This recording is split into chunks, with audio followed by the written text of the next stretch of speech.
es lo más frecuente que se encuentra actualmente inmunoensayos? ¿Como cuál? Muestra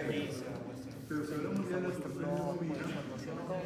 También los inmunoensayos de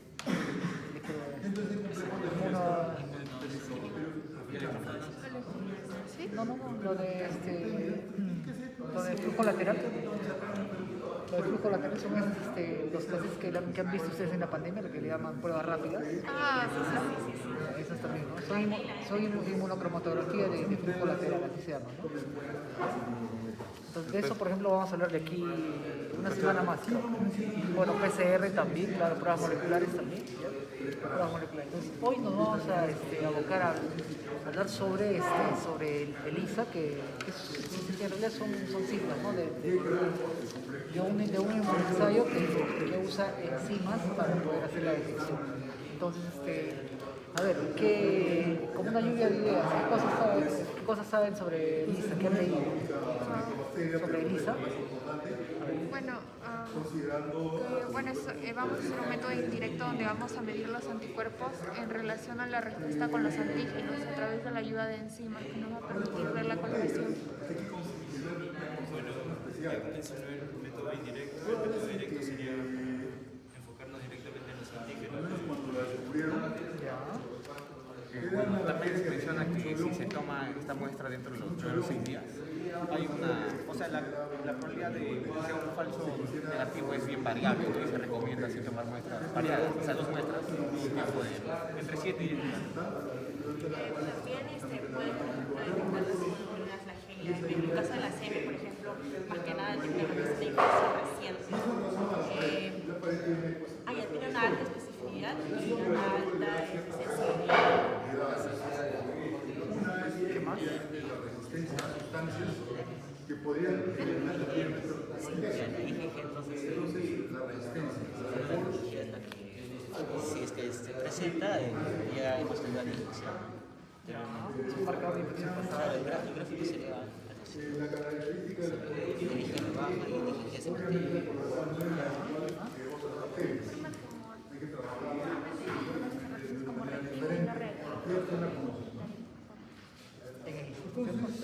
¿Qué más?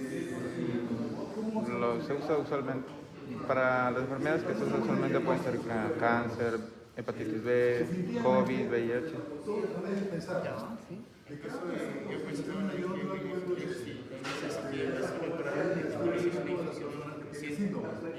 IgG es para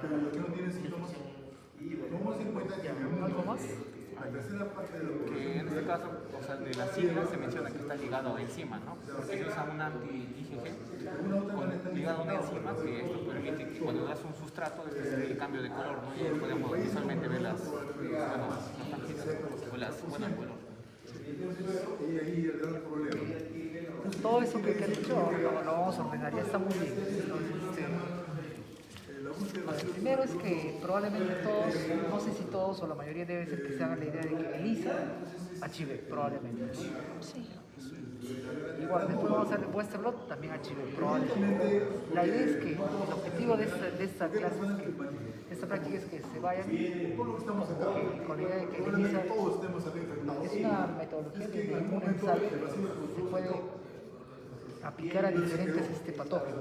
Eso es hablando solo del curso, porque tiene aplicación en diferentes campos. Otros campos, a ver, haciendo un paréntesis, por ejemplo, para hacer la determinación de hormonas también se puede hacer, por ejemplo, ensayos de toxinas también. Tiene esa aplicación. Tiene aplicación también en ciencias del mar, en ciencias ambientales, en ciencias veterinarias, no solo en salud humana. Entonces, pero nosotros nos vamos a abocar de salud humana solo a la parte infecciosa. Entonces, ¿qué han dicho ustedes? Que es una metodología que nos permite detectar antígenos y anticuerpos. Eso quiere decir que el fundamento de esta prueba es la reacción antígeno-anticuerpo. Al final todo se produce en que hay o no reacción antígeno-anticuerpo. Nos debería quedar claro entonces, un antígeno, ¿qué es un antígeno?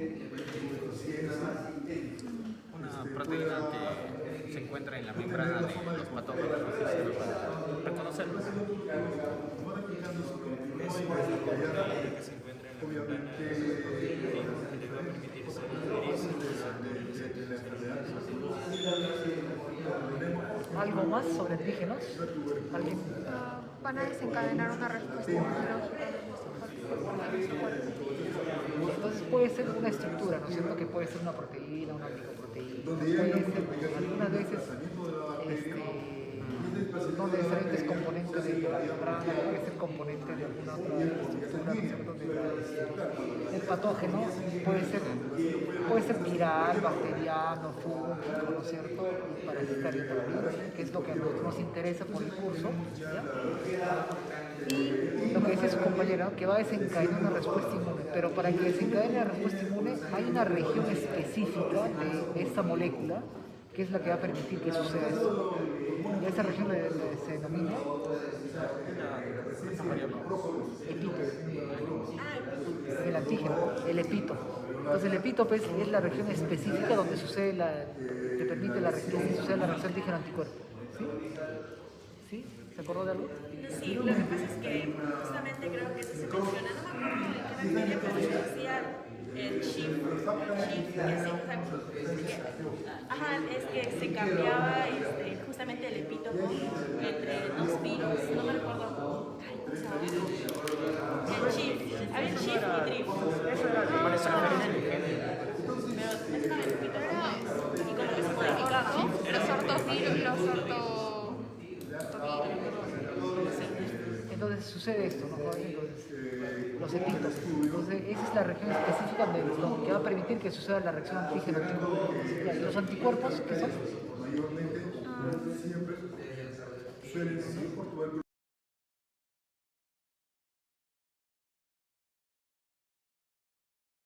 Ya dijeron, ¿no? Los antígenos son proteínas, ¿no es cierto? Estructuras que parte del patógeno, ¿no es cierto? Que va a permitir que haya una reacción antígeno-anticuerpo. ¿Y los anticuerpos qué son? Bueno, desde el punto de vista químico ya sabemos que también son proteínas, ¿no? Pero ¿qué son? ¿Por qué se produce?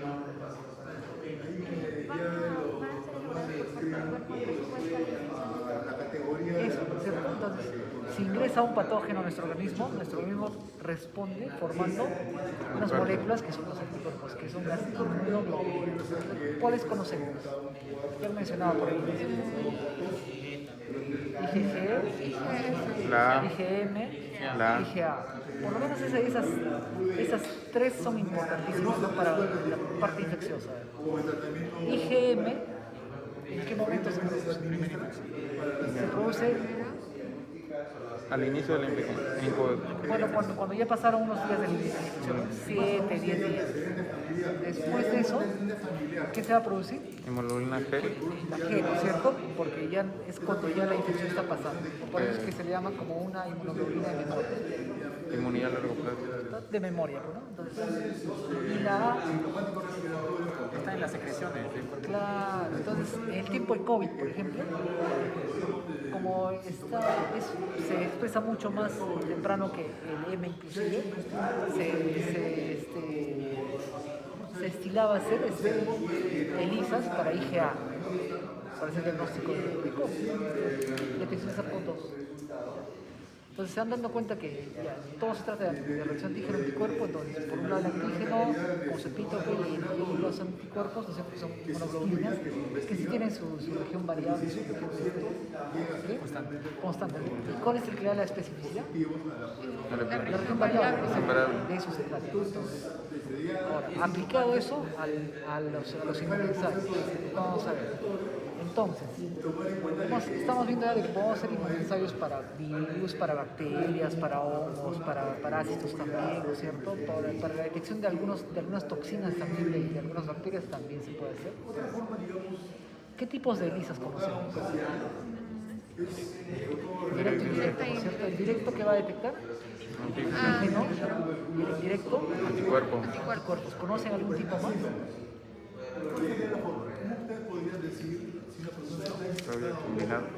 ¿El sándwich les suena algo? Ay, lo leí por ahí. Sándwich, ¿cierto? Ese es otro tipo.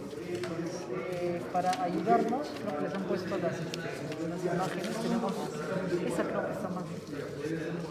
Ustedes tienen esta, ¿no es cierto?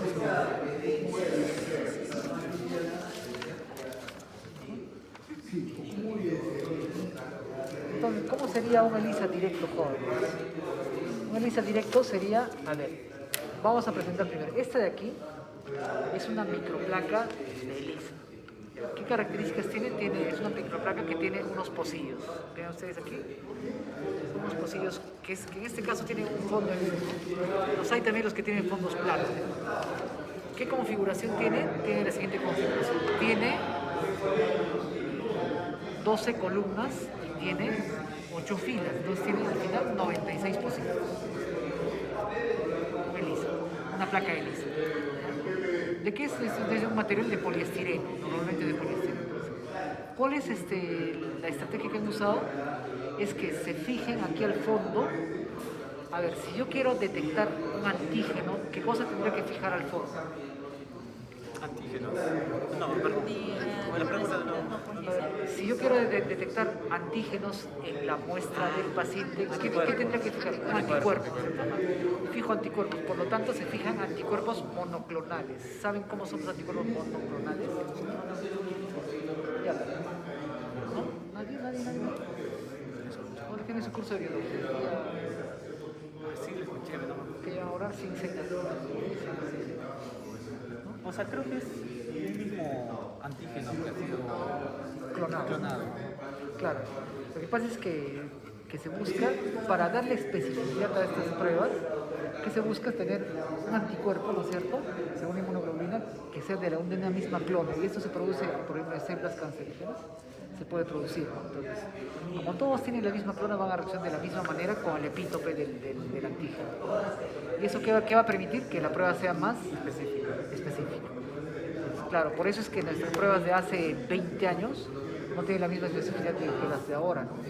Y hablando de inmunoensayo, ¿no? Sin ir a la parte molecular. Eso sucede. Por eso es que no sé si ustedes les han dicho en algún momento de que hay generaciones de ELISAs, ¿no? Los ELISAs de primera generación tenían regular sensibilidad y especificidad también, y solo detectaban anticuerpos. Solo anticuerpos, algunos totales, no discriminaban entre G y M. Luego los de segunda generación ya tenían una mejor sensibilidad, también especificidad, y ya podían diferenciar entre IgG e IgM. Las de tercera generación ya tenían mucho más de sensibilidad, ¿no es cierto? Tenían mucha mayor aplicación, y solo detectaban anticuerpos. Y los de cuarta generación son aquellas que se le llaman combo también. Entonces, ¿qué ellos tienen la capacidad de detectar? Antígeno y anticuerpo a la vez. Por ejemplo, para HIV, que es lo que nos reúne hoy día, hay ELISAs que detectan el antígeno P24, que es una proteína de la estructura del HIV, y además anticuerpos IgG. Entonces, eso es mucho más importante. ¿Para qué nos sirve esto? Para poder ubicarnos cuándo podríamos hacer qué tipo de prueba, ¿no? A ver, hablando de HIV, ¿ya llevaron la clase de HIV? Todavía. ¿Ya llevaron la teoría de HIV? No, todavía no. Ya, bueno, no, es ahora, no. Creo que nos hemos adelantado una semana, creo. Creo que nos hemos adelantado. La GP41, la GP100. Ajá, entonces, ¿qué sucede? A ver, ¿qué sucede, jóvenes? Cuando un paciente se infecta, a los cuántos días podríamos detectar una infección si fuera por métodos inmunoenzimáticos como ELISA. 7 a 10 días, pero por inmunoensayo. ¿Por inmunoensayo? No. Es que esto, si se mantiene latente, Cuando aparecen los... no estaría en el suelo, ¿no? A ver, ahí sucede lo siguiente, ¿no? Cuando el nivel se infecta en los primeros días, está indetectable a pesar de que el virus ya está en el organismo. A veces se llama un periodo de eclipse. El periodo de eclipse. En el periodo de eclipse no hay ninguna prueba que hasta ahora se pueda detectar la infección, es decir, la presencia del virus dentro del organismo. Ya porque el virus está, pero en cantidades todavía muy pocas copias que ni las pruebas moleculares lo detectan.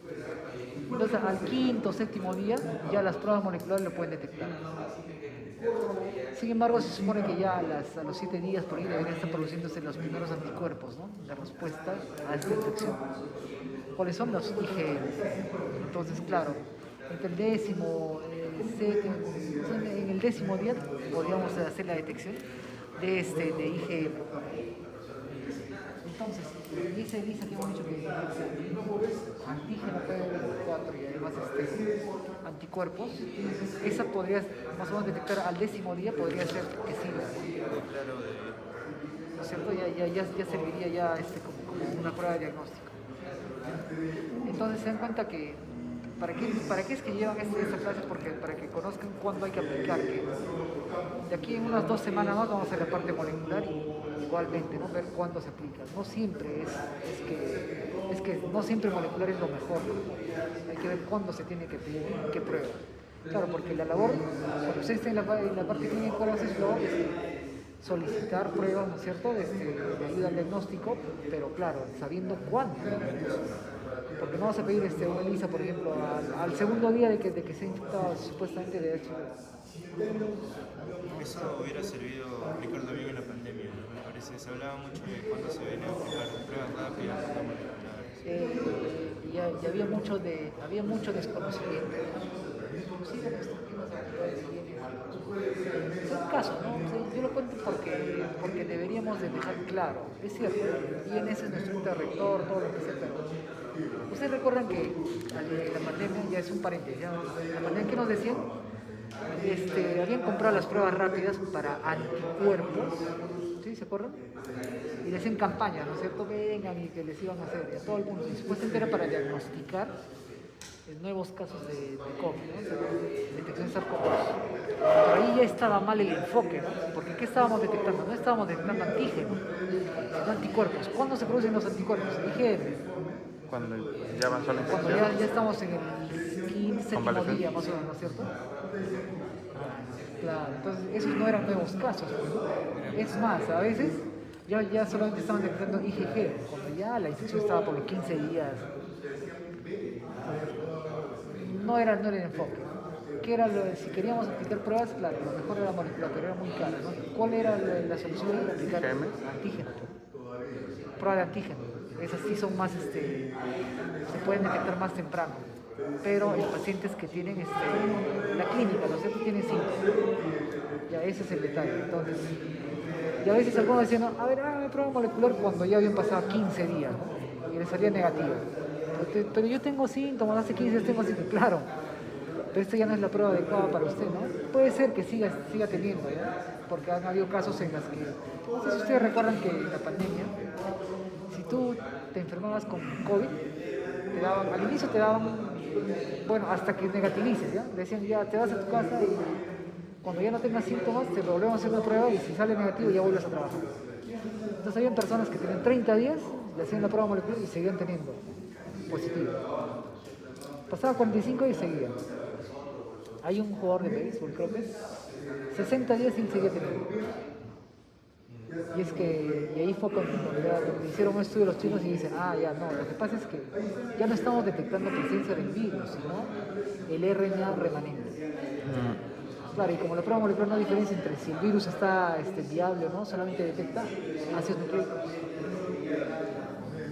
Eso lo pasaba, entonces no era, por eso dijeron, no, ya no, las pruebas moleculares no son curativas. Para que retornes a trabajar ya no es necesario que te hagamos una prueba molecular que resulte negativa. Entonces, ¿qué pasaba, por ejemplo, con las pruebas de ELISA? Porque hay ELISA, ¿no es cierto? Para COVID hay ELISA específicos para IgG, para IgM, IgA, ¿ya? Lo sabía. Entonces, ¿qué pasaba, por ejemplo, si alguien decía, ya, me voy a hacer una prueba de ELISA porque es más barato que una molecular, ¿ya? Y se hacía a los primeros 2 días. Claro, y le salía negativo porque para el IgA, para el IgM, decían, pero me ha salido negativo, ya, no tengo nada, lo que tengo es gripe, ¿no? Y sacaba la mascarilla y todo el mundo, no tengo nada, y infectaba al resto de su familia. Porque estaba mal el enfoque de las pruebas. Entonces, por ejemplo, eso de aplicar pues las pruebas rápidas al inicio estaba muy mal, o sea, las pruebas rápidas contra anticuerpos. Inclusive, ellos hicieron un estudio que decía que habían encontrado, hicieron un estudio de comparación entre la prueba molecular PCR con su prueba rápida, y que decían ellos de que tenían la misma sensibilidad. Pero era imposible, ¿no? Porque claro, por un lado está, a ver, ahora que, no sé si alguien tiene claro, las pruebas diagnósticas tienen ciertos parámetros que tienen que cumplir. Para empezar, las pruebas diagnósticas tienen que tener una certificación que se llama IVD, es para diagnóstico in vitro. IVD, ¿no? In vitro diagnóstico. ¿Y eso quién lo da? Lo dan organismos internacionales, ¿no? Como FDA, en Europa el Consejo Europeo. En Perú, ¿quién lo daría? En realidad debería certificarlo IGMI, más o menos, algo así. Para que tengan esa certificación que han pasado por pruebas de sensibilidad, de especificidad, de valor predictivo positivo o negativo, también de robustez. Entonces, todo eso no era posible hacerlo en pandemia. Claro, entonces, ¿por qué pasaban por pruebas pequeñas y se les autorizaba como una autorización de uso de emergencia? Eso es lo que tenía. Entonces, y de eso muchos se valían simplemente hacer cantidad de kits de ELISA, cantidad de kits de los cassettes, de los programas. Entonces, joder, volviendo a lo nuestro. Entonces, a ver, una vez que conocemos, ¿no?, los tipos de ELISA, dijimos ya, el directo va a detectar antígenos, ¿no es cierto? El directo, anticuerpos, y teníamos otros que son hexágonos, ¿no es cierto? Los ELISAs directos, ¿cómo serían? En el fondo de una placa, ¿qué se habría colocado? Anticuerpos, ¿no es cierto? Entonces, cuando le agregue la muestra del paciente, ¿qué debería pasar? Sí, no tenemos ya, pero la gráfica sería como... A ver, claro, se va a unir, ¿no? ¿No sería este más? ¿Cuál? Creo que estaremos No, este es indirecto. Sí, claro. Entonces, la gráfica, ¿cómo sería, joven, más o menos? Sería algo así. Si queremos el fondo de un pocillo, ¿qué tenemos que fijar aquí? Anticuerpos, ¿no? Fijamos anticuerpos, ¿ya? Y tendríamos que agregar, ¿qué cosa? Un antígeno, ¿no es cierto? ¿El antígeno dónde tendría que estar? En la muestra, ¿no es cierto? En la muestra. Entonces se agrega el antígeno y si hay antígenos, es decir, hay esa estructura en la muestra, se van a unir, ¿no? Se van a unir, pero a esto tendríamos que agregarle ¿qué? Algo que nos permita evidenciar, ¿no es cierto? Este es un anticuerpo, ¿no es cierto? Este es un antígeno. ¿Qué le agregamos? un antígeno ligado a enzima. Claro, un antígeno ligado a enzima, que eso se llama conjugado, ¿no es cierto? Se llama conjugado. ¿Ya? El conjugado. Entonces, ¿qué sucede, jóvenes, cuando nosotros queremos evidenciar esto? Como este anticuerpo está ligado a una enzima, ¿qué va a pasar? Si le agregamos un sustrato, supongamos que esta es una peroxidasa, le agregamos peroxidasa, va a empezar a degradarse, se empieza a degradar y esa sustancia se va a ir acumulando y eso es lo que vemos nosotros como foro. Claro, es lo que vemos aquí. Entonces, no es ustedes se dan porque es que el calibrador positivo y el control positivo y la muestra positiva están de color, justamente porque había esto, ¿no? Había una reacción antígeno-anticuerpo y se está evidenciando por acción de quién, de la enzima que tiene el conjugado. Eso es lo que pasa. Entonces, si fuera para un indirecto, jóvenes como este, es el que vemos aquí. Se fija antígenos. Claro, se fija antígenos al fondo del pocillo, ¿no es cierto? Se agrega la muestra del paciente que debe tener ¿qué? Anticuerpos, que en este caso ¿qué son? IgG, ¿no? Estas son G, ¿no es cierto? Porque las M son las... ya por la estructura, ¿no? Ya, entonces, se agrega anticuerpo, luego, ¿qué va a pasar? Se unen. Claro, se van a unir. ¿Aquí qué pasó? Hay reacción antígeno-anticuerpo, ¿no es cierto? Y hay una reacción antígeno-anticuerpo. ¿Qué se le va a agregar para evidenciar esa reacción antígeno-anticuerpo? Un conjugado, ¿no es cierto? Que es un anticuerpo ligado a una enzima. Y claro, como esta enzima, si le agrego un sustrato, ¿qué va a suceder? Va a empezar a degradar el sustrato y se va a acumular como un color, ¿no es cierto? Se acumula como un color. Y eso es lo que evidenciamos de esta manera. Claro, pero esto se va a seguir degradando hasta indefinidamente. No. Aquí falta ¿qué cosa? Falta el reactivo stop o el de pare, ¿no? Porque depende del protocolo, porque estos son protocolos comerciales, ya están estandarizados, que puede ser que diga a los 30 minutos ya agregue el stop. Entonces ya se detiene la reacción y queda de esta manera, ¿no? Que eso es lo que ustedes están viendo acá. Ya, claro, esto de repente les suena como que muy teórico, ¿no? Todo muy parece un taller simplemente, ¿no? Y es porque, claro, ¿por qué no hacemos un ensayo de esto? ¿No? Dicen, ¿por qué no hacemos todo en ELISA? Que es lo que me decía el grupo anterior, por ejemplo, porque nos ha parecido muy teórico, claro. Lo que pasa es que, a ver, para hacer solamente este paso, el de la reacción antígeno-anticuerpo, en algunos protocolos demoran entre 1 hora y media a 2 horas. Es solo eso, ¿no? Es llevarlo a incubar a 37 o algunos a temperatura ambiente y esperar eso. Después sale, hay que hacer lavados. ¿Para qué serán unos procesos de lavado? ¿Para qué? Para los que no están fijados. Claro, para eliminar los que no se han fijado, ¿no es cierto? Porque no todos se van a fijar. Entonces se elimina para que no hayan falsas reacciones y de ahí se agrega el conjugado y otra hora más o otros 30 minutos. Y así se iría la hora, ¿no? Entonces imagínense, ¿y cuántos somos? Somos 13 meses, bueno, ahorita son 10 meses. Y controlar todo eso cada mes, imagínense. Nos llevaría, seguramente que nos iríamos toda la tarde y recién estaríamos terminando. Sí, probablemente. Y eso sucede entonces. Una vez que se le agrega el stop, el reactivo stop, ¿qué es lo que se hace con esta placa? Se va a llevar a un lector de placas de ELISA, que es como un espectrofotómetro. ¿Recuerdan de su curso de bioquímica? Sí. Un espectro, ¿no es cierto? Sí. Un espectrofotómetro que ha sido simplemente adecuado para este tipo, para lecturas de este tipo. ¿Por qué? Porque ¿qué es lo que van a leer aquí? Absorbancia, el color. Densidad óptica. Eso es lo que van a leer. Y de acuerdo a eso van a discriminar porque hay un punto de corte que los que han estandarizado la prueba dicen, a partir de aquí se va a considerar como reactivo y por debajo es no reactivo. Entonces no necesariamente es visual, ¿no? Yo les decía, por ejemplo, no necesariamente la muestra 1 y 2, de repente la 1 es positiva y la 2 no, porque no necesariamente porque tenga color va a ser positivo. ¿De qué depende? De la lectura, ¿no es cierto? De la densidad óptica. Entonces, claro, visualmente nos pueden decir, sí, está positivo, probablemente, ¿no? Bueno, reactivo, ¿no? No se dice positivo, reactivo, probablemente. Y de eso se trata. Entonces, y el sándwich, jóvenes, es como el que acabamos de explicar, ¿no? ¿Qué se fija? Un anticuerpo al fondo, ¿no es cierto? Se agrega a la muestra que tiene antígeno, ¿ya? Y luego se le va a agregar que un anticuerpo, ¿no es cierto? Un anticuerpo, ¿ya? Bueno, se hace el lavado, ¿no es cierto? Para eliminar, se le agrega un anticuerpo con una enzima, ¿ya? Que es el conjugado, está muy bien. Y luego se hace lavados para que también se elimine el conjugado. Y de ahí finalmente se le agrega el sustrato. Claro, primero es el conjugado. Claro, porque el conjugado, recuerden cuando les digan conjugado siempre, porque también esto lo vamos a hablar en molecular, un conjugado es una molécula doblemente marcada. Por un lado puede ser que tenga en este caso un anticuerpo, cuando se trata de molecular son cadenas cortas de DNA, pero siempre están marcados por una enzima. ¿Por qué? Porque esta enzima va a degradar el sustrato que se le agrega. Y eso es lo que vamos a ver en un momento de eso es de placas de ELISA. Eso es lo que sería. Entonces, jóvenes, ¿tendrán aplicaciones? ¿Para qué tendrá el ELISA? Detección de inmunoglobulinas, ¿no es cierto?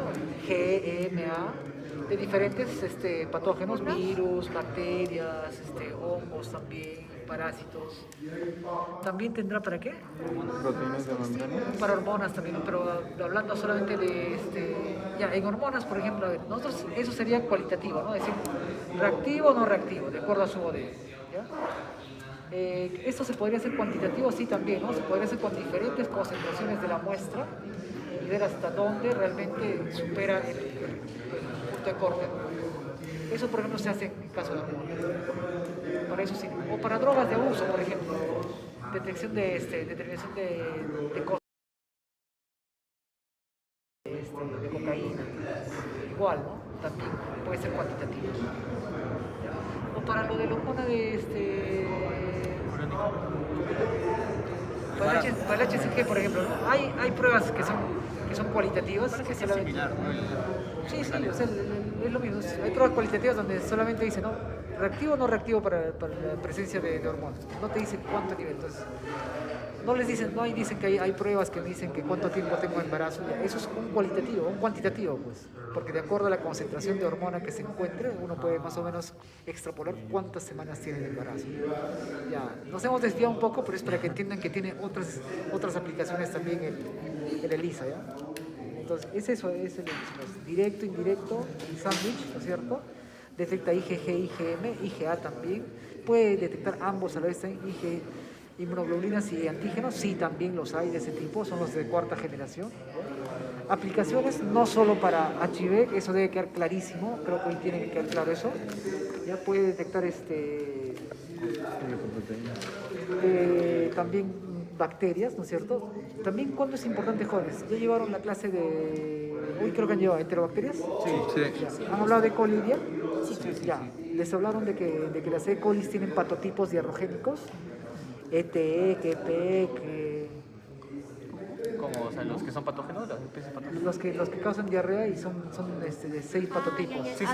Enterotoxigénica, enteropatogénica, enterohemorrágica, enteroagregativa, difuso adherente, ¿qué más? Enteroinvasiva. Ya les han hablado de todo eso, ¿no es cierto? Ya. ¿Esos cómo los podemos iniciar nosotros, jóvenes? Maconque, que veíamos, colonias, ¿La casa? colonias lactosa positiva, ¿no? Veíamos colonias rojas. ¿Rojas o amarillas? Es lo que veríamos, amarillo no, rojo. rojo. Transparente. Ya se olvidaron, no se pueden olvidar. Pensé era rojo transparente para positivos. No, pero para positivos, lactosa positiva Rojo. rojiza, ¿no es cierto? Rojizas. Hablando de E. coli, ¿no? Porque E. coli es una lactosa positiva. Eso veríamos en Macón. ¿Qué más? Si lo hiciéramos molecular, encontraríamos los genes, ¿no? De cada uno de ellos. Enterotoxigénicas son los genes que producen la toxina LABI, la toxina termoestable. Si es de una enteropatogénica, los genes van a sus fibras, ¿no es cierto? Si es una enteromorrágica, también los genes para sus toxinas. Ya. Pero recuerden que el cultivo podemos ver ahí, ¿no? que son lactosa positivas, y también podemos ver a nivel molecular que tiene los genes, pero no necesariamente todos los genes que están presentes se expresan. ¿Cómo es que evaluaríamos si se expresan o no esas toxinas, por ejemplo, de una enterotoxina? No, pero los factores de violencia lo puedo detectar por los genes. Con la presencia en el suero. ¿Qué haríamos? A ese cultivo le hacemos un ELISA, ¿no es cierto? Y vemos si está produciendo o no la toxina. Para eso sirve el ELISA, ¿no es cierto? Claro, para evidenciar si hay o no producción de qué, de toxinas. ¿Toxinas qué son al final químicamente? Proteínas. Pues. ¿Y qué hemos dicho que ellos pueden reconocer proteínas, ¿no es cierto? Toxinas. ¿Ya? Entonces, para eso ahí nos sirve, ¿no? Se dan cuenta que tiene aplicación en microbiología, no lo hacemos porque se nos ha ocurrido, ¿no? Tiene esas aplicaciones también. Entonces, si alguien de aquí por lo menos se va a dedicar a hacer esta investigación, maneja todo eso, ¿no? Desde el cultivo, hace la parte molecular y también los inmunensayos, porque ¿cómo evidenciamos que hay proteínas? Producción de proteínas, así, de esta manera, con ELISA. ¿Para qué más no nos sirven los ELISAs jóvenes? A ver, vamos a hablar de HIV, ¿ya? ¿Qué es lo que nos han puesto más? A ver, hagamos un caso, el siguiente. Una persona que, primero, la persona joven, sexualmente activo, le gusta divertirse, ¿no es cierto? Va y los fines de semana sale y el último fin de semana ha tenido un contacto riesgo, es decir, se ha expuesto con una persona que probablemente tenga HIV. Entonces, acude sin ir a la consulta, acude directamente al laboratorio, quiere hacerse todas las pruebas posibles que le permitan detectar si está o no infectado. Entonces le ofrecen de todo y entre ellos ya voy a hacerme el ELISA. ¿Será lo correcto? El sábado, hoy estamos...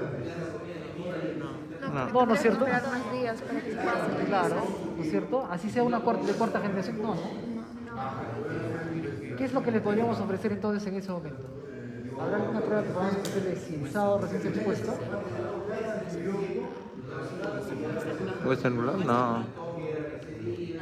Una prueba molecular. Pero recuerden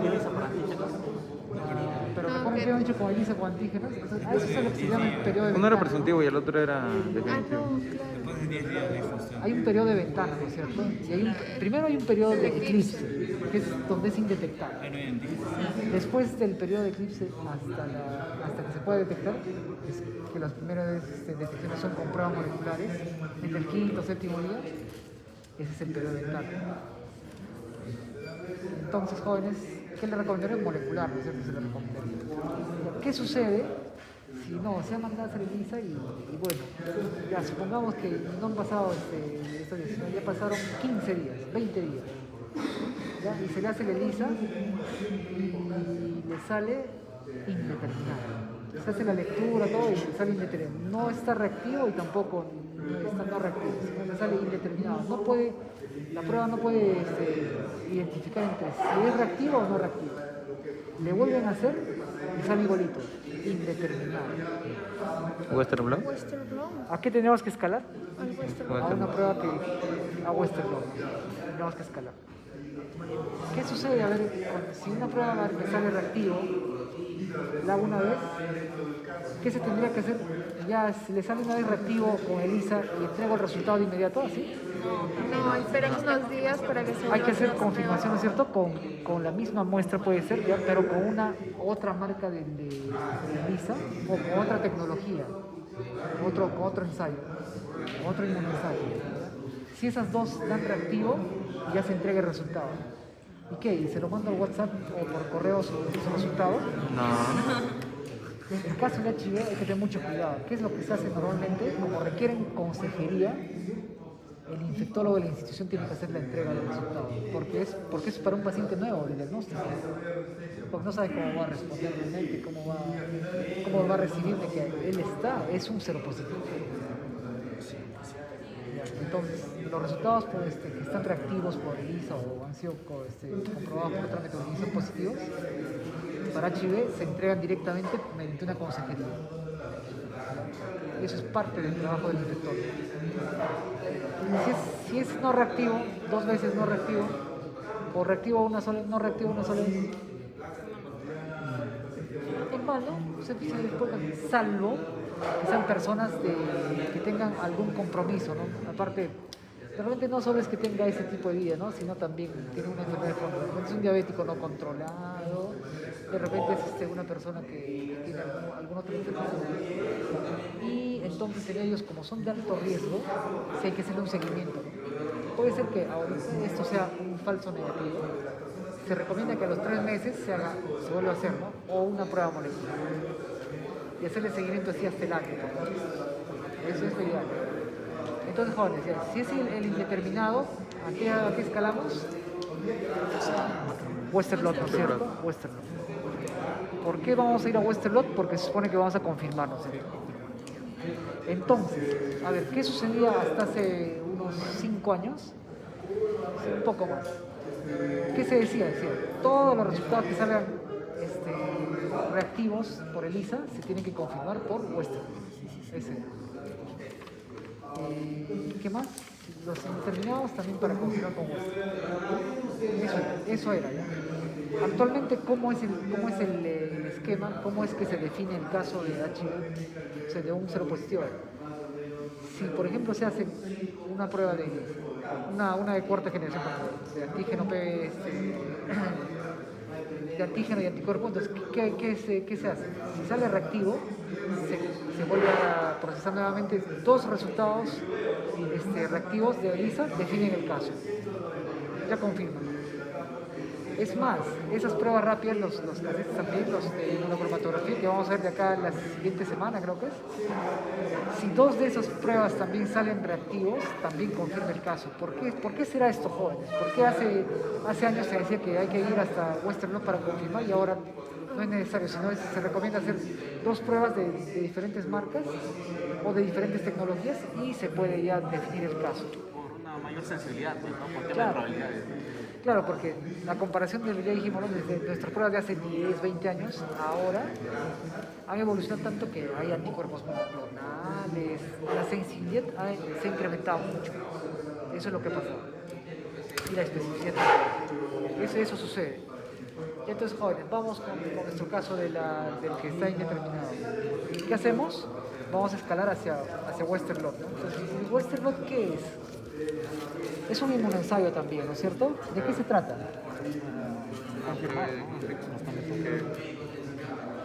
¿De qué se trata? ¿Cómo se hace más o menos? ¿Alguien lo sabe? ¿El proceso? Sí, más o menos, a grandes rasgos, ¿no? ¿Quién va a ver? A ver, Bueno, es una prueba que se usa para detectar proteínas, pero más que todas las partes más pequeñas que son los aminoácidos, de lo que serían los antígenos, y prácticamente se va a usar pequeñas tiritas para que estos puedan escalar según la polaridad, más o menos. Bueno, entonces o sea, se va a extraer los antígenos, ¿no? de este virus, este patógeno, y se lo va a someter a electroforesis, ¿no? Que eso va a dividir según su peso molecular, ¿no? Que eso luego se lo va a llevar a una tirita, y bueno, esta tirita va a ser la que se va a introducir en el suero para ver su reactividad, ¿no? O sea, lo mismo, o sea, pero más básico. Primero se consigue el antígeno de una bacteria, de un virus guisado, se puede centrifugar para purificarlo, se coloca en gel de poliacrilamida y por medio de electroforesis, que es una prueba que sirve para, bueno, permite a las proteínas de mayor peso quedarse quietas, mientras que las de menor peso pueden moverse. Las de mayor peso van a quedar en el gel, eso se aísla, se coloca encima de la tira de nitrocelulosa y ahí se repetirá un poco más como ELISA, donde se puede añadir ¿Ya se le agregaría qué? ¿Mm? ¿Qué se le agregaría ya? El conjugado. Anticuerpo. Entonces se le agrega, ¿no es cierto?, un anticuerpo conjugado, ¿no es cierto?, para poder eso es. Entonces, por eso es que esta prueba, en realidad su nombre técnico es inmunoelectrotransferencia. Eso es, ¿no? Porque ¿qué se hace? Primero una electroforesis y luego se hace una transferencia de lo que sea de lo que sea separado por electroforesis a unas tiras de nitrocelulosa. Eso es lo que se hace. Entonces, jóvenes, en el caso de HIV se detectan todas estas bandas, ¿ya? Estas bandas están relacionadas con proteínas del HIV. A ver, sí, a ver, pero hay ciertos criterios. Ustedes lo tienen en su guía. Hay criterios de CDC, hay criterios de OMS, hay criterios de quién, de FDA, ¿no es cierto?, para poder hacer la interpretación. En Perú usamos el criterio de CDC. A ver, ¿qué dice, por ejemplo, el criterio de OMS? Dos bandas de envoltura.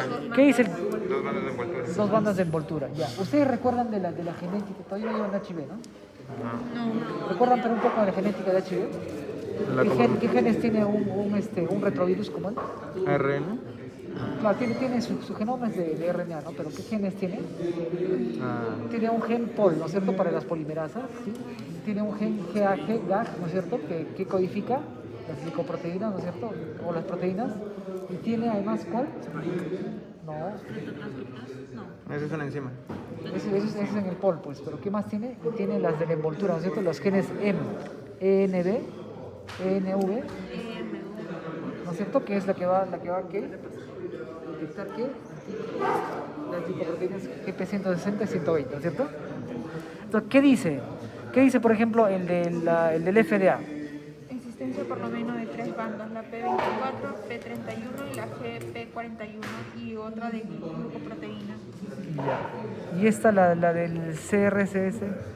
Al menos una banda del CORP, GAP, POL y otra envoltura ENB. Ajá, entonces, ¿cuáles son las bandas de la envoltura? Estas, ¿no es cierto? ¿Ya? Estas son las bandas del GAP, que es esta. La P24, ¿ya? Y la de la envoltura son estas. ¿Profe, tú puedes codificarlos? ¿No era cuando se salía del linfocito y tomaba de la membrana? O sea, me recuerdo. Cuando el virus salía, tomaba parte de la membrana y ahí salía el GPC. Claro, es cierto, pero que hay dentro de su genoma que tienen genes que van a codificar, ¿no es cierto?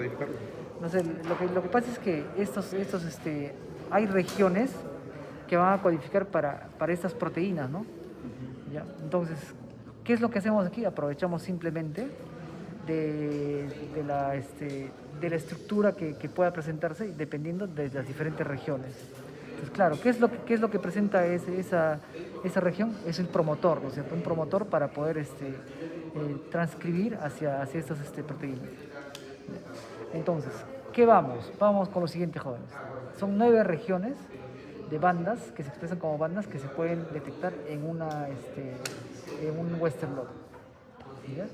Y de acuerdo a eso, ¿cómo es que se hace la interpretación? Les han dado una hoja, ¿no? Ustedes les han dicho que les saquen copia. Es esta, creo. La de los peritos de nitrocelulosa. Ajá, es esta, ¿no? Ya. Es esta. Entonces, de acuerdo a eso, ¿qué es lo que tenemos que hacer, jóvenes? Es ver, ¿no? Ver que si está positivo o negativo. ¿Qué han hecho aquí, jóvenes? Lo siguiente. Ya hicieron todo el proceso de electroforesis, ya hicieron la transferencia a las nitrocelulosas. Y ahora, ¿qué es lo que se tiene que hacer la interpretación? Entonces, pues lo vamos a hacer de acuerdo al criterio de CDC, ¿ya? ¿Qué dice el criterio de CDC? Al menos 2 bandas. Al menos 2 bandas de cuáles, de las siguientes, ¿no? De P24, GP41 y 120 o 160. ¿No es cierto? Es lo que dice, ¿no es cierto? Sí. Entonces, nos ubicamos. ¿Qué es lo que han puesto aquí? Un control positivo fuerte, ¿no es cierto? Donde se observen. Aquí estará, ¿qué? La P24, aquí la GP41 y aquí estará la 120 y la 160 más arriba. ¿Está bien hasta ahí? Ya. Aquí estarán un positivo débil, ¿no es cierto? Donde se observen bandas muy tenues de la P24 y por aquí se observa más arriba, ¿no es cierto? Debe ser la 160. Y aquí una que está limpia, ¿no es cierto? Que no tiene ninguna banda. Está correcto, sí, porque ese es el control negativo. Es lo adecuado, ¿no es cierto? Porque el control negativo no debería tener bandas. Si tiene bandas, ¿qué sucede? No se valida este proceso. Entonces, para que tengan idea, ¿no? Las pruebas diagnósticas también tienen una manera de cómo validarlos. Entonces, cuando hagan epidemiología les van a hablar un poco de esto, del valor predictivo, de cómo se valida. Entonces, ¿qué sucede? Es que si acá tuviera bandas, no podemos validar esto, porque ¿qué habrá pasado? ¿Por qué tendría bandas un control negativo? Debe haber contaminación, ¿no es cierto? Claro, y ¿quién nos asegura de que también por aquí no se deben contaminar todos estos? Porque estos controles se han procesado junto con las muestras, ¿no? Eso es lo que se hace. No es que estos controles yo los tengo y los voy a comparar, no. En el mismo procedimiento, o sea, con las mismas condiciones, ¿no? El mismo día, el mismo analista, con mismo reactivo, en lote, y marca y todo. Y de ahí entonces hacemos la comparación. Vamos a ver, jóvenes, el primero, a ver. Este primero, ¿qué nos parece? A ver, vamos a ver ya. ¿Tienen una regla? ¿No? ¿Sería mejor con este? Sí, creo que vamos. Ok, ya. A ver, entonces, ya tienen claro cuáles son, ¿no? Este de aquí es el 160, 120, este es el 41 y este es el que está por encima el de acá, es el la P24, ¿no es cierto? Creo que no es la misma foto exactamente, ¿no? No, ha empezado desde acá, ¿no? Esta no, la 4 no la han considerado acá, porque la 4 sí está bien, ya por eso. Ya, entonces, ¿qué sucede, jóvenes? A ver, vamos a hacer aquí. Jóvenes, miren acá, los que tengan su hoja sigan acá, a ver, miren. En la 1, miren aquí, jóvenes, ¿no? Esta estará a la altura de esta banda. No es cierto. Entonces esta de aquí no es la P24, ¿no? ¿Ya? No es la P24, entonces no es. ¿Esta sí será?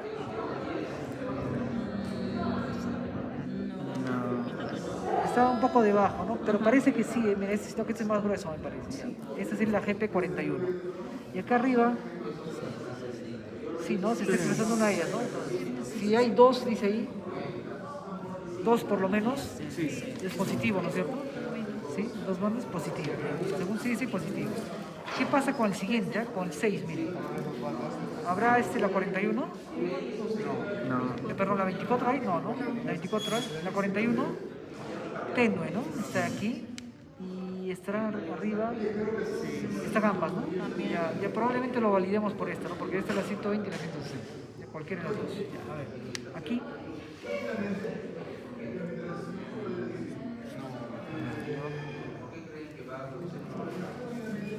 Una que esté diferente, esta por ejemplo, ¿ya? Aquí, joven. Está comparando con los verdes, ¿verdad? O sea, no, el verde. Con estos de acá. Con esto. El verde solamente ¿saben para qué le han puesto el verde? Es para que digan cuáles son los criterios que hay que usar. O sea, lo de CS. Hay que tomar en cuenta el P24, el GP41 y las dos de acá, ¿no? La 120 y 160. Ok. ¿Qué es esto que observamos acá? Acá está la P24, la GP41, ¿ya? Y la 160 y 120. Eso es lo que dice CDC, ¿no? Por eso le han pintado aquí de verde, para decir, ese es el criterio que hay que usar. ¿Ya? Con ese criterio vamos a ver, uno más interesante. A ver, por ejemplo, esta, a ver, jóvenes, ¿qué les parece esta? El 12. Esta. 24 no hay. No hay P24, habrá 41. Más o menos. Tenue, ¿no es cierto? No deja diferenciar. ¿Habrá 120, 160? Sí. Ya. Sí, pero parece que aquí no está muy definido, no está ¿no? tan Entonces, fuerte. esta de aquí, por ejemplo, ¿qué se tendría que hacer? Se tendría que repetir, ¿ya? Es lo que hay que hacer. No, otro Western. Perdón. Es que no podemos desescalar. Claro. O escalas hacia una molecular o te quedas haciendo un Western. A ver esta. 24 tenue. ¿Tiene GP 41? No hay 41, pero tiene 160 probablemente, ¿no? Arriba. 160. Probablemente 160, eso es lo que pasa. Y eso sería entonces, doctor, un positivo. Esta también, sí, por el criterio de sí, ¿no es cierto? Pero si usamos otro criterio probablemente no. A ver, aquí, jóvenes, ¿Cuál? 24 tenue. P24, no es, creo que no es 24, ¿no? Es esta más bien, mire.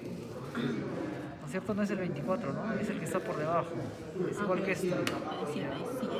La 41 está, que es esta, ¿no? Muy tenue. Sí.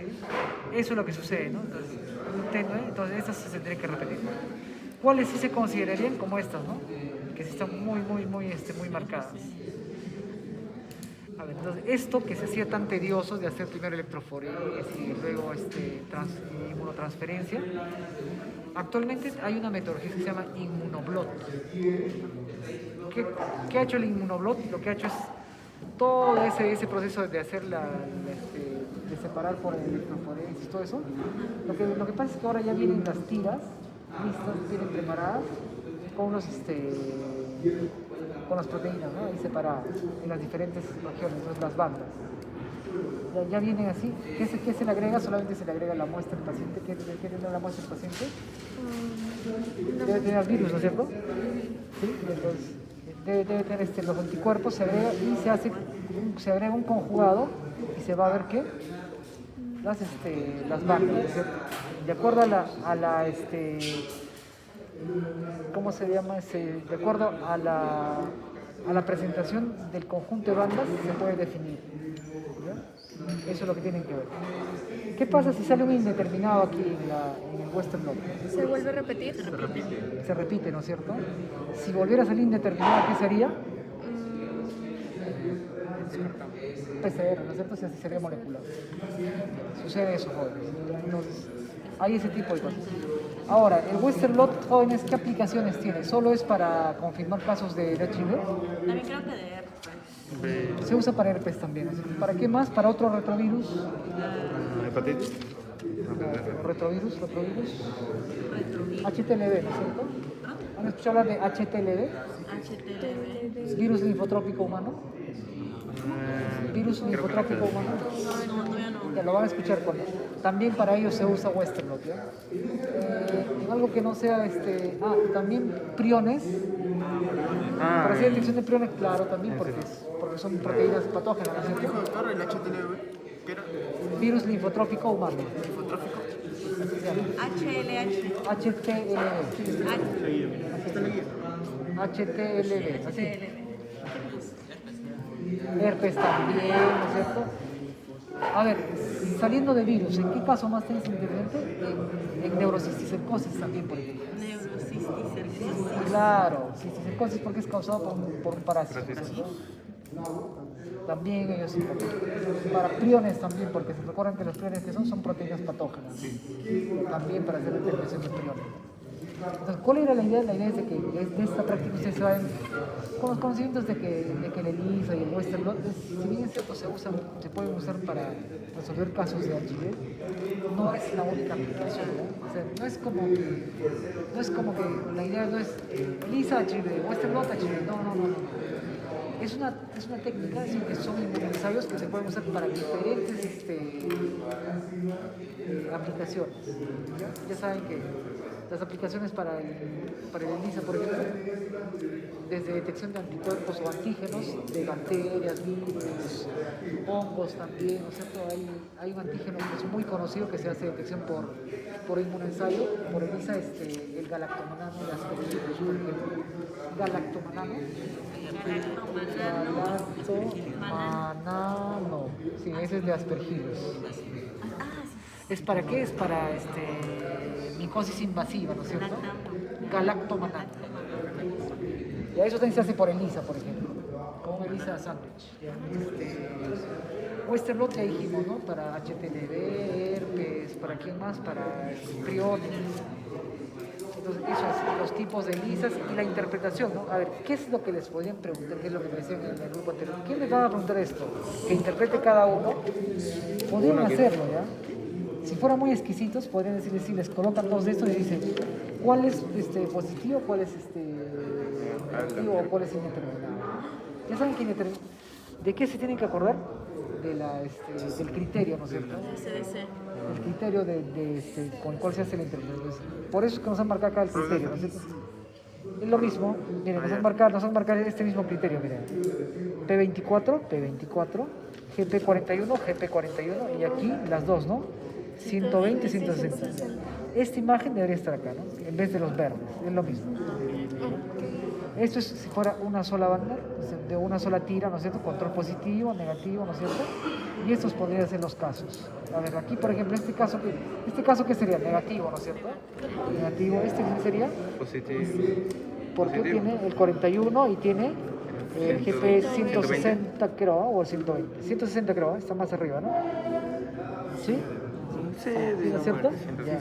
Y este de aquí ¿Indeterminado? no está el 24, ¿no es cierto? Sí. ¿Este es el 24? Creo que no está.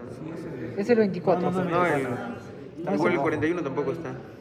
El 41 no está. Y este de aquí es tenue, ¿no? Entonces, esto de aquí, por ejemplo, ¿cómo se le denomina? Indeterminado. Ya, este caso les podrían poner, ¿no? Indique cuál es el indeterminado, algo así.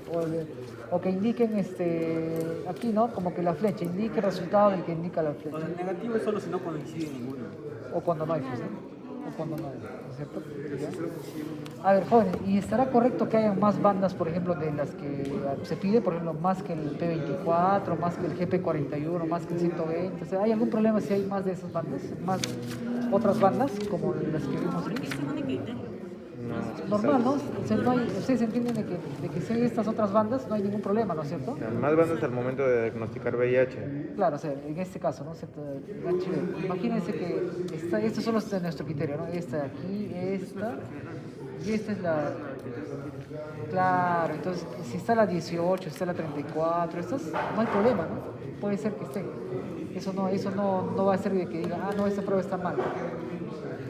Entonces, ¿cuál sería la manera de preguntar esto? Entonces, les podría preguntar esto, ¿no? O les podría preguntar cuál es el nombre de la técnica, Western Blot. Western Blot, ¿es no? ¿Nos pondrían una imagen o en verdad nos traerían las tiritas? No, les pondré la imagen. Lo que pasa es que estas tiritas solo hay un juego. Entonces, como somos 13 mesas, imagínense. Claro, ¿qué se hacía cuando eran menos mesas? Se esperaba, ¿no? Se pasaban las tiritas. Se pasaban las tiritas de mes en mes, entonces hasta que te llegue, bueno, cuando eran 5 o 6 meses. Pero, a ver, imagínense que empiece en la mesa 1 y a qué hora nos tocaría a nosotros que traigan todas estas tiras. Porque hay un solo juego. ¿Qué sería lo ideal que tengamos por lo menos 10 juegos de esto? O sea, 10 tiras reales. No tenemos. Se cancela. No tenemos. No, sí. ¿Va a venir esto? ¿Va a venir esto? La fija. ¿Va a venir esto? Pero, o sea, claro, les colocan eso y les pueden decir, a ver, A señalar con una flecha, por claro, les pueden enseñar y dice, ¿qué resultado tiene, ¿no es cierto? O una que está más típica, ¿no? Esta, ¿no? ¿Qué resultado tiene? Claro, pueden tapar todo esto y le dicen, ¿qué resultado tiene esto? O la de acá, la que está más típica, ¿no? Miren, A ver, positivo, ¿no? positivo. Sí, ¿no es cierto? Aquí está, ¿no? Preguntas siempre nos ponen la referencia o tenemos charlas. Sí, les van a poner la referencia. Sí, les van a poner. Y doctor, o sea, solo nos van a preguntar de que todo ese CDC, no nos van a preguntar otro criterio, ¿verdad? O también puede ser. Salvo que les digan pues otro criterio y Dando ideas para Pero ¿cuál era el que se usaba en Perú? el de sí. Sí. Bueno, Que ni no es idea. Son las 6:30. ya, tenemos volver a venir a sentarme ahora también, pero para describir, ¿no? Entonces, ¿qué más? Para describir. Pero será lo mismo, doctor, más chicos al cuadro. Sí, pero más vienen con otras preguntas. ¿No? Profe, ¿Qué más? leí que también a veces usaba en la teoría fluorescencia auromínica. ¿Esto cuándo se hace? Se puede hacer también inmunofluorescencia. No, decía fluorescencia auromínica. ¿Con color de oro? Rodamina, auramina, rodamina. Ah, Ya, eso es otra coloración que se puede usar también para hacer así igual, perdón. Esta aquí es lo que le llamamos la vaciloscopía, ¿no es cierto? Que han hecho aquí una coloración de Simlingsen. Igual se puede hacer un frotis y colorearlo con auramina, rodamina. Y lo que se va a ver se tendría que ver con un microscopio de fluorescencia, ¿no? Para ver cómo es que florece. Eso es solamente otra coloración. ¿Ya? Entonces, jóvenes, ¿cómo es que inicia el diagnóstico de tuberculosis? fácil. Bueno, ya no estamos hablando de la parte bioquímica, pero no digo microbiológica, porque supone que ustedes saben que son móviles o no son móviles. No. No es cierto, forman esporas, Tampoco. ¿no es cierto? ¿Qué más? Cápsula. Son Son aeróbicos. aeróbicos. Son aerobios, ¿no es cierto? Ya, entonces, jóvenes, entonces, ¿cómo inicia el diagnóstico? Bueno, personas que tengan ciertas características, ¿no? Ciertos síntomas, ¿no es cierto? ¿Ya? ¿Qué se le hace? Un frotis, una vaciloscopía. Pero para que tengan este resultado se demoran como entre 3 a 5 días. Entre 3 a 5 días se demoran en dar resultado. Mientras tanto, si es una persona que no tiene conciencia de que realmente está infectado, o no sabe que puede y no usa mascarilla, va a seguir infectando al resto, ¿no es cierto? Hay un estudio que hizo esa otra universidad que está en San Martín, que también tiene medicina, entonces ellos hicieron la Universidad de la Competencia, ¿cómo se llama? ¿Caetano? Ellos hicieron un estudio de que...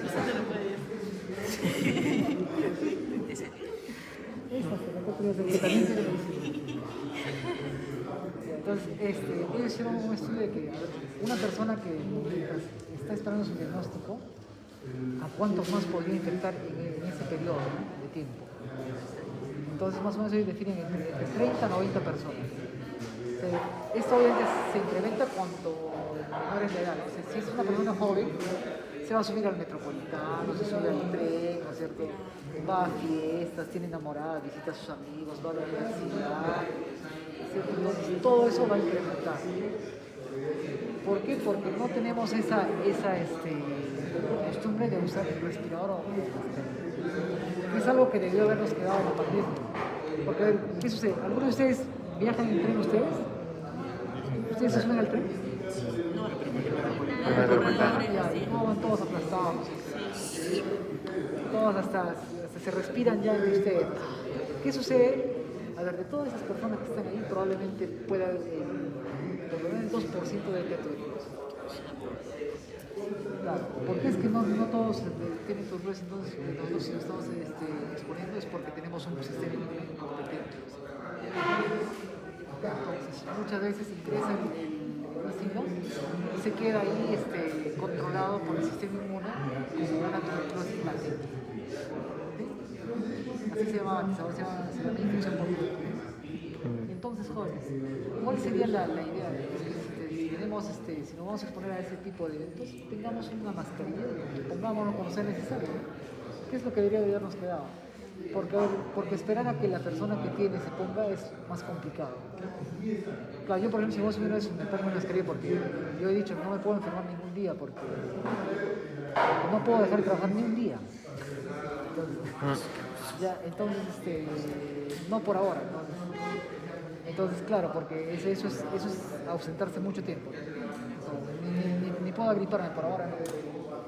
Es la idea. Entonces me pongo mi mascarilla y tal. Claro, porque ¿qué sería lo ideal? Lo ideal sería que aquel que está estornudando, por ejemplo, se ponga su mascarilla, ¿no? Y no nosotros. Eso es en otros países. Ellos tendrían que ser los responsables. O aquel que tiene tuberculosis o está sospechando debería ponerse, no nosotros. Pero no tenemos esa manera de pensar. Minimizan su infección y piensan que Claro. ya... En otros países sí hacen esa cosa. Claro, ellos tienen así, todos tienen su mascarilla en su bolsa, en su casa. Se lo ponen cuando es necesario, ellos sienten que es necesario. Japón, por ejemplo, hasta el colegio, universidad van con la Sí, mascarilla. así es. Entonces, eso fue. Pero ¿por qué es tan importante entonces esto por qué es tan importante en países como el nuestro lo de la tuberculosis? Tiene mucha prevalencia, ¿no es cierto? ¿Qué más? No solo es que haya prevalencia de casos, hay casos que agravan, que tienen Resistencia. ¿Se acuerdan que en la tabla que les mostré cuando hicimos? ¿Multidrogos resistentes? Claro, ya estaba en la... Ahí estaba, ¿no es cierto? Claro. Entonces, hay multilogos resistentes, hay extralogos resistentes. También en nuestro país se han encontrado los TDR, que son totalmente resistentes a todo. Entonces, ¿cómo los tratamos? Es el tema. Hay focos, ¿no? Ciertos focos en acá en Lima mismo, hay ciertas zonas donde hay ese tipo de casos. Ya no es extraño, no es que sean torridos, es la misma.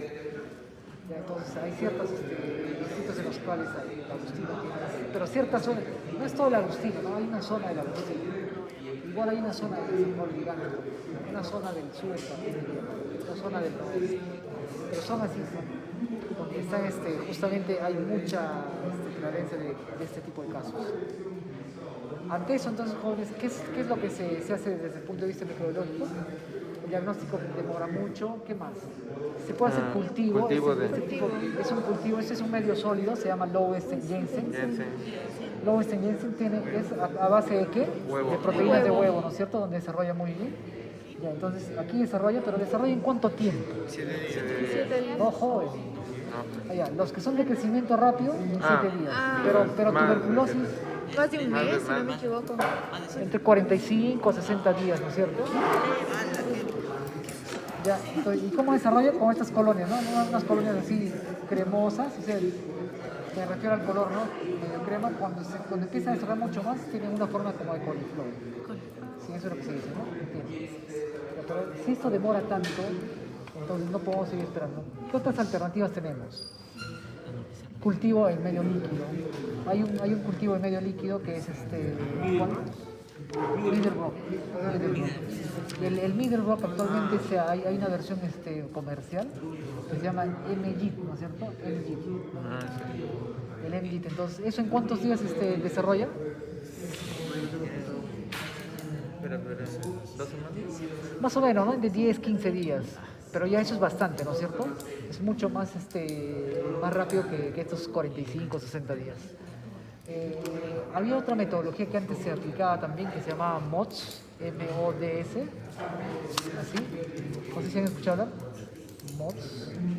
¿Qué es lo que decía aquí? Se tenía una placa parecida a estas, pero con pocillos más grandes y se ponía ahí un medio líquido, ¿no es cierto? Que además llevaba drogas, o sea, como rifampicina y soniazida, para también evaluar su sensibilidad, y se sembraba ahí la muestra. ¿De qué se deben aprovechar? Es que lo que pasa es que en los estadios iniciales de desarrollo celular de la bacteria se empiezan a formar cordones. Entonces, ¿qué hicieron? Tomaron fotos a cantidad de cordones de diferentes estadios y se subió a una base de datos. Entonces, ¿qué se hacía? Se hacía esa siembra en esas placas y se iba viendo, ¿no? Con el microscopio. El séptimo día, a ver, si veían unos cordones, tomaban la foto y lo comparaban con la base de datos. Y ahí te desblotaban un porcentaje, así es, ya, entonces ya está. Entonces imagínense a los 7 o 10 días hacer el diagnóstico y encima con sensibilidad te estaba muy bien. Eso es MODS. No progresó porque solamente nuevamente, ¿quién hizo el estudio? Fue la otra universidad. Ellos hicieron y lo pusieron a disposición del ministerio, pero el ministerio solamente lo empezó a hacer INS, no lo descentralizó, ese fue el problema. Una buena metodología, no sé, asequible, porque no necesitas un microscopio tan potente. Es más, cuando ellos lo estandarizaron, lo hicieron con un microscopio que compraron en Radio Shack.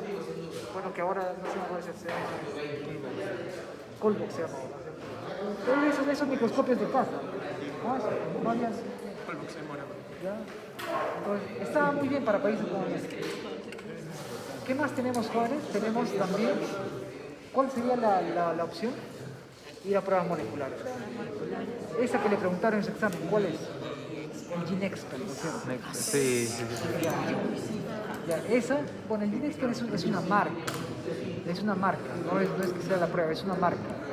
En realidad, y la metodología es PCR en tiempo real. ¿Qué detecta? Detecta al bacilo, se supone que tiene muy buena sensibilidad porque se supone que detecta en una muestra respiratoria, detecta 10 bacilos, a partir de 10 bacilos, y además detecta genes de resistencia a rifampicina. ¿Ya? A rifampicina. A ver, ¿por qué es importante esto? A ver, jóvenes, ¿ustedes saben cómo se define un caso multidrogo resistente en tuberculosis? ¿Como un extradrogo resistente? Me parece que, o sea, el multiresistente era resistente a dos antibióticos, que no me acuerdo cuál, y el otro era adicionalmente a una inyección. A un inyectable. El multidrogo resistente es resistente a quién?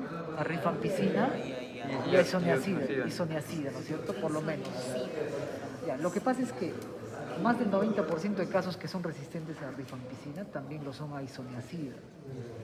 Entonces, ¿qué se decía? Que con el GeneXpert, como detecta genes de resistencia a rifampicina, decía, entonces indirectamente estamos detectando multidrogo resistente. Ya, todo iba bien, pero en nuestro país, en países como el nuestro, sucede que habían personas que le hacían GeneXpert, ¿y qué sucedía? Entonces salía positivo para el bacilo, ¿no es cierto? Para Mycobacterium, pero no salía negativo para genes de resistencia a rifampicina. Entonces, ya, tratamiento con la primera línea convencional, démosle rifampicina, démosle isoniazida, y no respondía al tratamiento. ¿Y por qué? Porque hay monorresistencia. Hay monorresistencia solo a rifampicina y monorresistencia a isoniazida. Como esta prueba de GeneXpert solo detecta genes de resistencia a rifampicina y no isoniazida, entonces, ¿quiénes no estaban respondiendo? Los que eran resistentes solo a isoniazida. Otra particularidad de nuestro país, de nuestras cepas que tenemos. ¿Se dan cuenta? Entonces, entonces el GeneXpert sí es de gran ayuda, pero hay casos en los que no ayuda mucho. Hay que entender. Para eso hay otras metodologías más. Sí, no, esto vamos a hacer. Entonces, jóvenes, ¿qué vamos concluyendo entonces? Hay varias metodologías, ¿no? Pues puede ser vaciloscopía, que es ¿cuál es el problema de la vaciloscopía? Que es una microscópica, ¿no?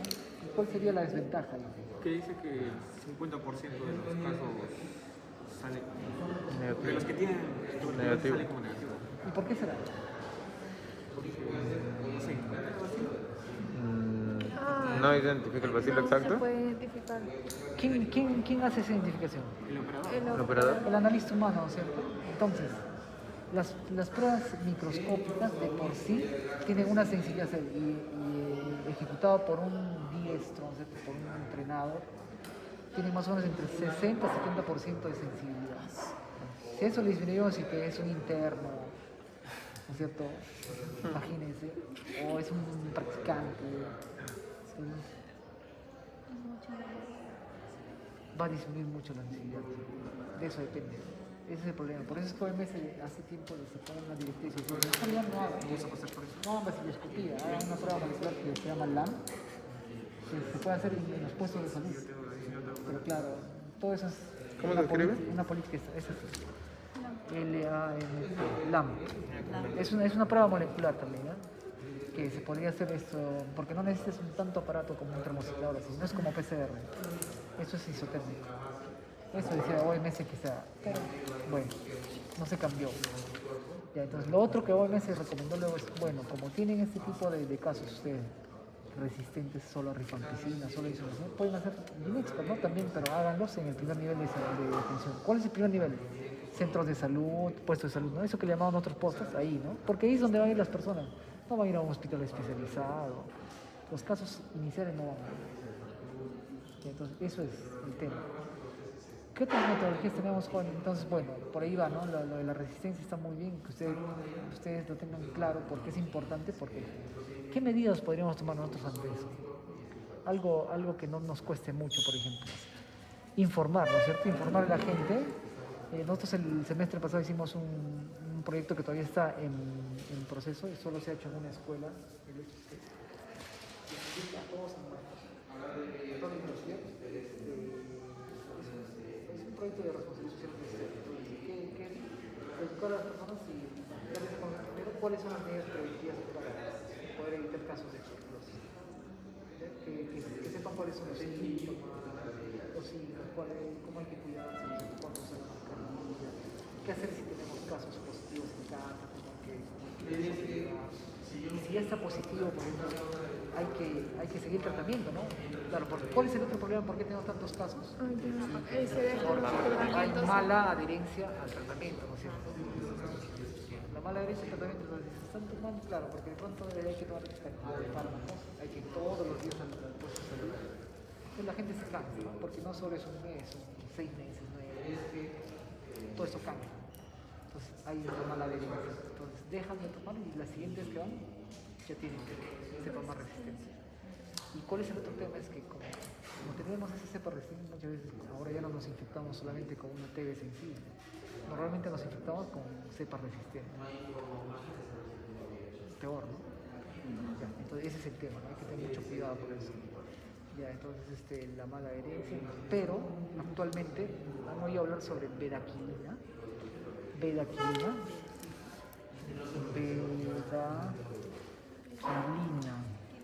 A ver, por muchos años, hasta hace 3 años más o menos, el tratamiento de tuberculosis se está haciendo con fármacos muy típicos, ¿no?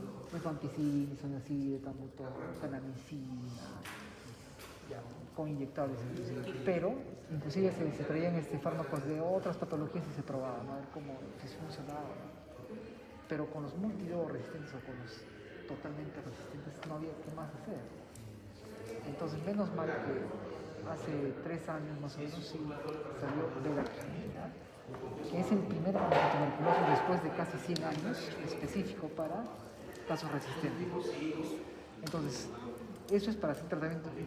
Ya están usando en algunas regiones, porque Perú ya está usando bedaquilina, ¿no? ¿Ya? Y lo bueno es que esto se da por menos tiempo, el esquema no es todos los días, es por menos tiempo y no son cantidad de fármacos. O es solo uno o es en asociación con algún otro como Limes o Libre. Entonces eso a quienes abandonaban porque era mucho tiempo, porque eran muchos fármacos, por ahí ya va a disminuir la cantidad de personas que abandonan el tratamiento. Lean sobre bedaquilina, les va a dar otra visión sobre eso. Jóvenes, ¿qué sucede? A ver, ustedes... ¿qué creen? Que durante la pandemia hemos estado usando respiradores, mascarillas, ya que decían en su grupo anterior, pero algunos usaban mal, ¿no? Porque se lo ponían aquí, se lo ponían solamente cubrir la boca, no la nariz. Después la guardia veía que salían con su respirador acá, no sé. ¿Así? En la rodilla. Sí, ahora que está acá, con su respirador. Ya, entonces, ¿qué creen ustedes? Que por el uso de las mascarillas en el tiempo de COVID, toda la pandemia, ¿habrán disminuido los casos de tuberculosis a nivel mundial? ¿En nuestro país habrá disminuido? Sí, claro. La lógica nos diría que sí, ¿no? Porque hemos usado mascarillas. Pero ¿por qué no sería?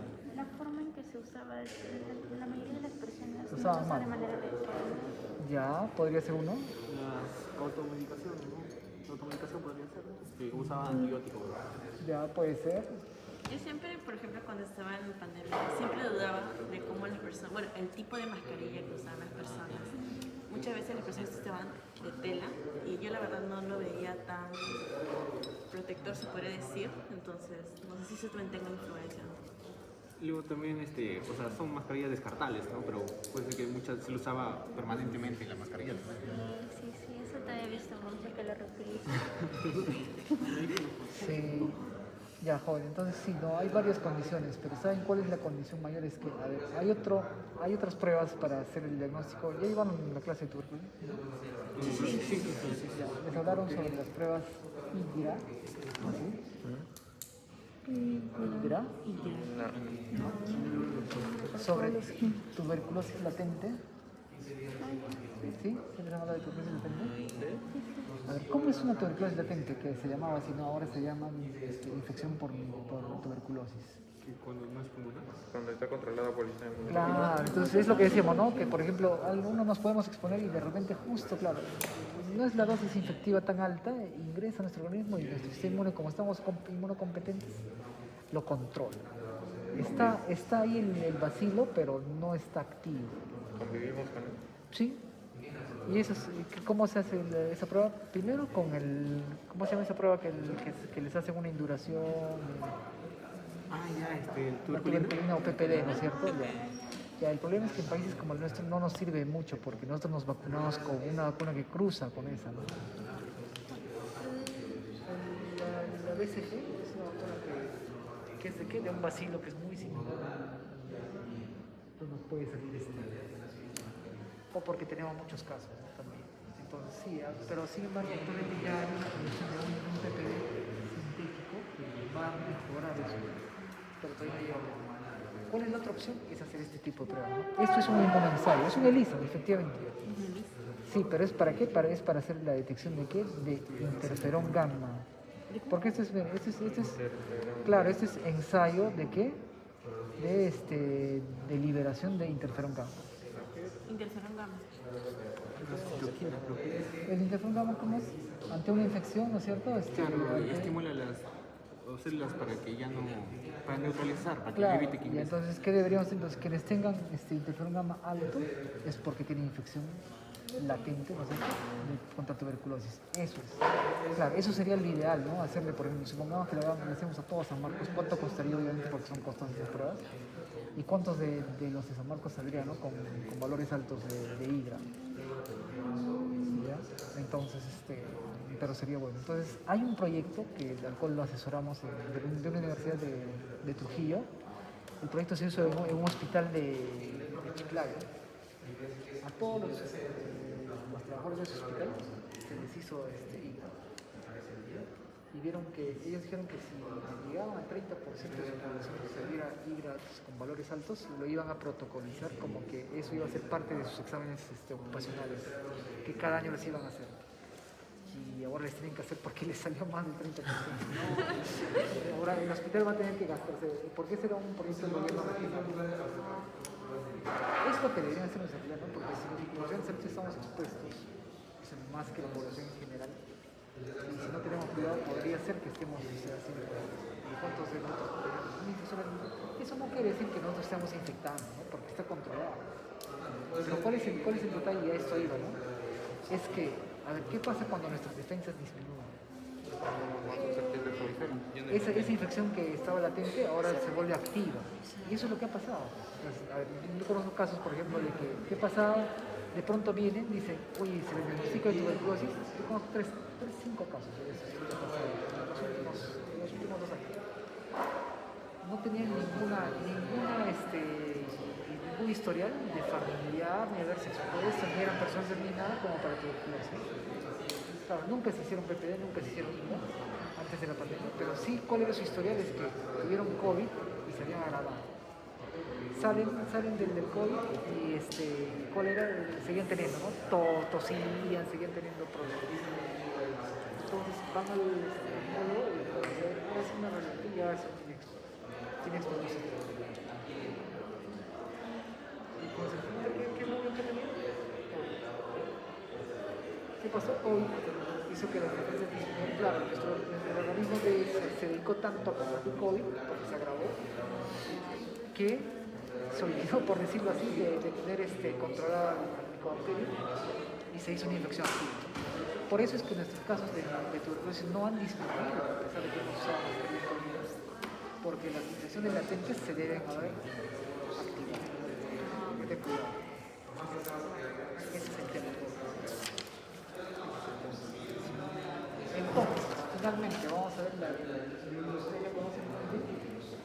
la parte